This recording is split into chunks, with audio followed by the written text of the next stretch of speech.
Павлодар облысында соңғы 3 жылда ауыр жүк көліктері жүк тасымалдау ережелерін өрескел бұзған. Салдарынан жағымсыз статистика 1,5 есеге өскен. Бұл туралы көліктік бақылау инспекциясының мамандары хабарлады. Толығырақ тілші материалында. 2018 жылы ауыр жүк көліктердің қатысуымен 2000-нан астам ереже бұзу тіркелген. Оның 700-ге тарта дерегі тас жолдарда жүкті шамадан тыс алып жүргендерге қатысты. Әсіресе қатты отын мен құрылыс материалдарын тасымалдауда өрескел заң бұзушылықтары бар. Сондықтан өңір аумағындағы республикалық жолдардың бойында бейне бақылау құрылғылары орнатылған. 2016 жылы 421 дерек тіркелсе, 2017 жылы 474 дерек тіркелді. Ал 2018-де ол 1,5 есеге көбейіп 611 дерек тіркелген.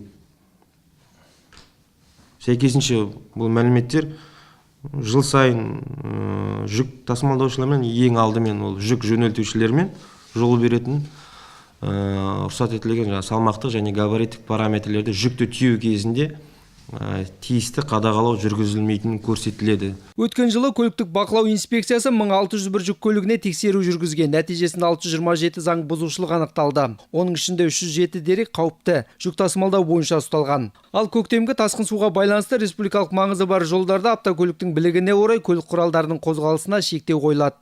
Автокөлік құралдарының бір дара білігіне түсетін салмағы 8 тоннадан аспау керек. Екі қос білігіне түсетін біліктік жүктеме 13,2 тоннадан аспау керек.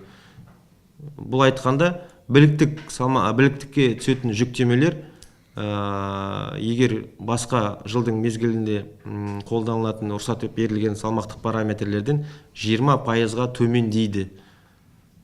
Осы кезде автокөлік құралдарының көктемгі су тасқыны, көктемгі сел мезгілінде автокөлік құралдарының белгіленген салмақтық параметрлерін асып жүріп өтуіне тыйым салынады. Павлодар облысы 4-ші климаттық зонада орналасқан. Сондықтан бұл аумақта 23 наурыздан 1 мамыр аралығында автокөлік құралдарының кейбір түрінде шектеу енгізіледі.